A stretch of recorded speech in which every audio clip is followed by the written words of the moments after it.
Well, better day today at the track. I'd sent a note out to everybody 2 days ago. I think 2 days ago when I was coming back, and I said, "Hey, listen. Certainly not to say that anybody isn't doing their job. Everybody's working hard. I know they are, but we gotta just screw this barn down tight. And everybody has to go the extra mile this week. We have to get things back on track." And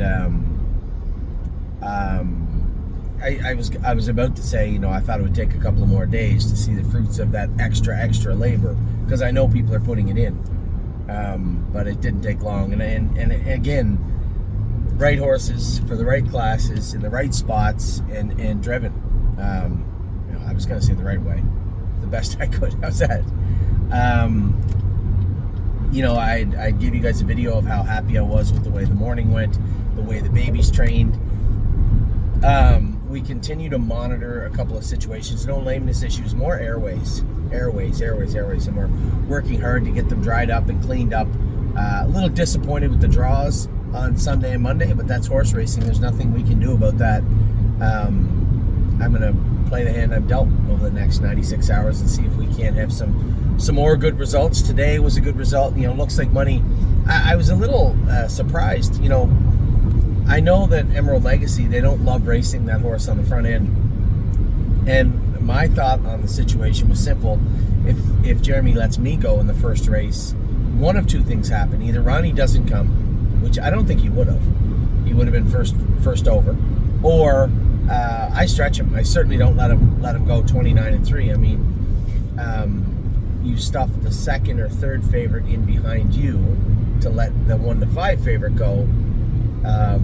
And then give him a slow second quarter. I mean, I understand he was just, and anyway, he ended up second. He might have been second anyway, who knows. I just at the time thought it would have been, if you wanted the 2-hole behind me, would have been the better of two options in a short field than behind John Dutton. But then again, maybe I'm wrong. Maybe John Dutton comes first over, we finish 1-2, and Jeremy finishes third. Who knows? So it's hindsight, but looks like money raced great. I told you guys on my way over here, I don't know if you could sense the tension. There was going to be some racing going on today, and there was no two ways about that. I wanted to make sure. This time of year, sometimes I feel that I get stuck in I'll put it to you this way. When we're training the babies down, we get to the races, you don't want to hurt the babies, you don't want to expose them, so you end up driving in a conservative manner. And does that overflow into the stable a little bit? I don't know that it does, but it just felt like there was this pent-up, not rage, but frustration over the last 7 days when I was gone away. And I came here to play today, and I was going to. The only horse I didn't want that to spill into was Leland Hanover, and we didn't have to. It was funny. It was great. I'll tell you what, Chris Ryder is an older gentleman, but sharp as a tack. And he had Better's Wish, and we were talking before, and he didn't realize that we had Better's Wish's brother. So we went out to look at him. Now, he looked at him and said, good luck with him, that's great, and he raced good. I was happy. And this is how sharp this guy is. I don't know where he was standing, but I come off the track, and Leland Hanover, at some point in the mile, had lost a shoe. Right front shoe. I think leaving the gate, he put a step in, but I can't say with certainty where he lost it. Maybe it was when I was twisting him into the passing lane. He was getting on the left line. I don't know, but he lost his right front shoe. He won the race anyway, and after Chris's horse had won the Adios elimination, I was walking by and I joked him. I said, "Hey, we both won today," and he goes, "Only one of us finished with 4 shoes, though." So I don't know whether he was standing behind Tim or around Tim when I had said he lost a shoe. But I thought it was, everything the guy says is sharp. He's one of those super dry, old, clever horsemen that you just like to talk to, right? And I was glad to see him win his Adios elimination, and I was very happy to see Leland Hanover win his maiden. We almost didn't enter him. They needed his entry to go. I wanted to give him the week off, but the last thing I wanted was to race against any killers, and you can't really do that, right? You can't say, well, you can use him, but only if he's not in with tough horses. You can't really do that. So I just said, I want to make sure that he's comparable to the class. I'm not feeding my horse so that somebody else can win a maiden, which was fair. So he ended up in the maiden today, and he won pretty handily. Looked very good finishing up his mile. really excited about what will come with him. You know, one of our partners in Leland Hammer, Randy, messaged me after and said, your thoughts on Leland? I said, just baby steps. He was good. He was strong. He did everything right. He said, he looked like a handful in the last turn. I said, yeah, he wanted to get at it. That's a good thing. I want him to want to get at it. And that was how I wanted him to race today. If you could script a perfect mile for him, that would kind of be it, right? So he was awesome. So it looks like Money, a very, very game third place finish again. He raced great today in finishing third. Tenacious Hanover. When on the track with him, he was a little pinchy today. They actually called him over. They wanted to have a look at him. And the vet asked me what I thought. And I said, Doc, he's always a little rusty. Looked like something might be bothering him a little bit right front today, but he seems fine when I let him speed up. I'm sure he'll be fine. Now, I'll be completely honest with you. 9 times out of 10, that doesn't work with the vet. But because we have a good rapport, I think, everywhere that we race our horses, you know, he took my word for it. And Tenacious was fine once he got up on the gate and once he got in the race. But as I said to Tim, we're going to have to get this addressed. We got to figure out what's going on. We know what's wrong with the left hind. It's there. It's not going anywhere. The right front is bothering him a little bit. So I happen to be talking to Dr. Keith Brown. His boys, I think, or he coaches one or the other. I think it's his boys, though. Play baseball also. Not, by the looks of it, it must be 9-10U baseball in Little League. And so he was excited, you know, to see Ollie hit his home run, and we talked a little bit about that. I had messaged him back and said, hey Doc, I wanted him to look at Leland too. Just Leland starting out a stake season. You know, he's always been on that left line a little bit in the straightaways. You know, we took that OCD out of his left ankle. He took that OCD out of his left ankle after Harrisburg. You know, could you just have a quick peek at him? And by the way, I got this other horse. He's always a little rusty, a little off left hind. And geez, that's loud. And his right front's bothering him a little bit. Did you have a look at him? I just want to see what's going on. You know, he raced okay today. I wasn't going to break my own rule. I told you can't move this horse in the third quarter. He was in a tight spot. If the horse had exited in front of me, I would have followed him out. But you can't be first in with Tenacious. He just won't race good. He never has for us, and there's no reason to believe that today was any different. So I simply, again, had to play the hand I was dealt. He get out, grabbed a fifth, grabbed a bone. But we do got to get that addressed and looked at and figure out what it is. Hopefully it's something not too serious that we can move forward with. So Tenacious raced his butt off also under different circumstances than the rest of the horses. So it looks like Money couldn't have raced any better. Tenacious Hanover couldn't have raced any better. I look at the replay. Texong Soprano's a winner in Poconos. Great job by Megan. I'm not familiar with Mr. Hirschberger that drives the horses out there. I see his name. He's doing great. He sits great in the bike, so I'm sure he's a good driver. I don't know him very well. So good job by him to win the race also. And then Patrick DePrana. I wasn't, like I said, the latter part of the card, aside from Leland, you know, no more ducks. We're all out of ducks. There's a full stop on ducks at the barn right now. Definitely, most definitely, right now at this barn. Patrick DePrana, I know he drew outside. That's enough. Not my fault that you're drawing bad right now. 3 ducks, gotta go. 3 ducks and a go.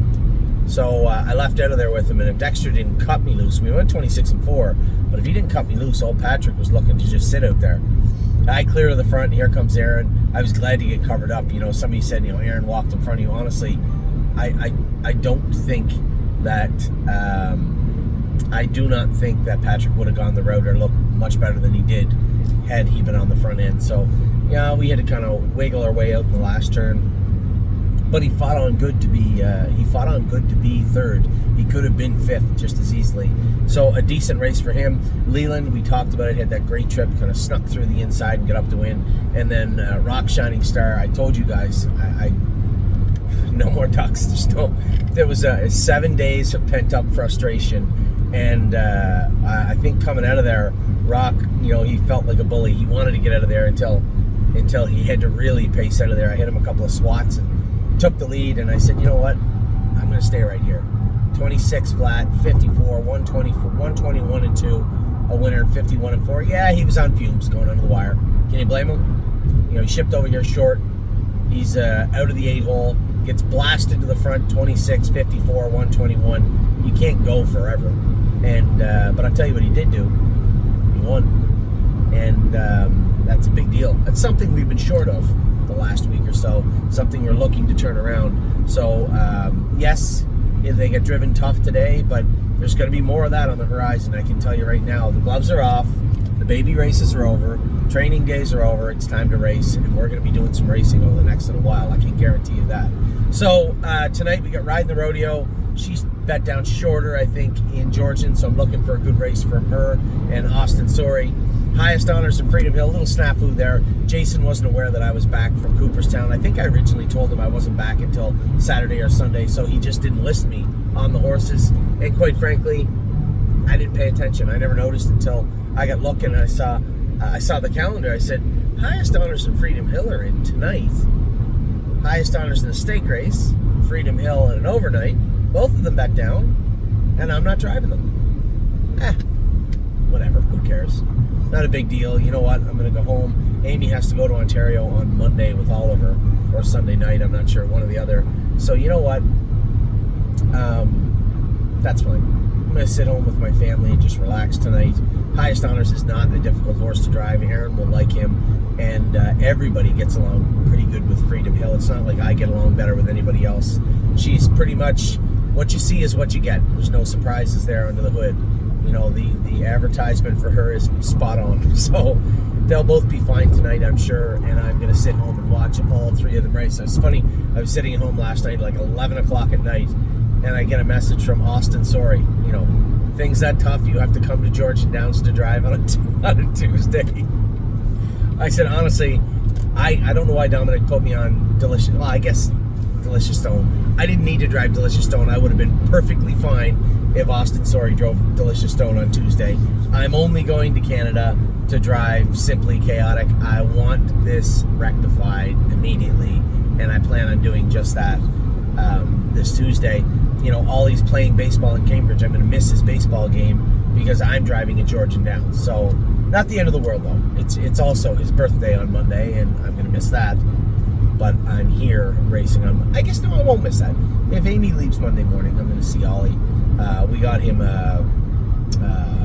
If you are a parent or a grandparent out there and you're buying apparel, not apparel, but gear for your kids' sports, have you noticed how absolutely Scott Zero? Call you back later. How absolutely ridiculously priced they are. I bought my son a bat. He wanted this bat. Like, he's had 3 bats now. He wanted this bat for his birthday. It was $425. And I wouldn't have got it for him, only it was his birthday on Monday, and his grandparents had sent him money also to get him something, so that's what he got there. That's what he wanted, and that's what he got. But I was floored by how expensive bats and balls and gloves are this day and age for kids, you know. It's just insane. Anyway, he wanted his bat, so he got it, and he's going to get a chance to play with it on Monday. So I'm sure Scott's calling me to talk about the drive on Rock's Shining Star if I was going that or the white gloves I had on. I switched them up too. I went white. So a good day at the office. Hopefully we can keep things going tonight, both in Ontario and Northfield Park. Tomorrow we got our girl Tomboy Strong. We got Neptune. Mike Wilder made a point to come up and tell me, he goes, is Neptune, was that one of your horses? I said, yeah, it's one of our horses. He goes, wow. He said, what a finishing kick that horse has. I said, yeah, you know, he hasn't, I didn't do him any favors 2 weeks ago. I've been parked all the way with him. Aaron got parked all the way with him. But he has raced well at times. He goes, man, he was airborne halfway down the lane. He said he would race very, very well over here. And I said, yeah, well, you'll probably see him over here at some point. You know, I wasn't really sure. The scouting report out of Ontario was not super favorable for him. So I thought it was just find a spot and drill him in there. And you know, but it looks to me like he's a little more versatile and maybe a little better than we thought he was. So really happy to hear that about Neptune. Where's he at? He is, Tomboy Strong is 6-1. Again, Sire Stakes, no joke. It's tough racing. And 12-1 on Neptune. Where did we draw? 6-hole. Okay. And then on Monday, I will tell you again, just to reiterate, Judy's Money, I trained her taste slow. She was great. They said all the other fillies trained very, very good. I'm eager to get everybody back going and back moving in the right direction. It was great. Kind of shake the monkey off our back today. A good hopefully finishing kick to what has been a kind of a crappy last 7 days, but hopefully, as I said, we can get everything moving in the right direction and pulling together for the rest of the weekend. So with that, I'm going to let you guys go. You probably won't hear from me until tomorrow. I have your videos done. I'll just have to write the header for them, which won't take long, and send them out to Kelly. She'll get them out to you either tonight or tomorrow morning. You know what? It's been a better day. How's that? Take care. I will talk to you all very soon.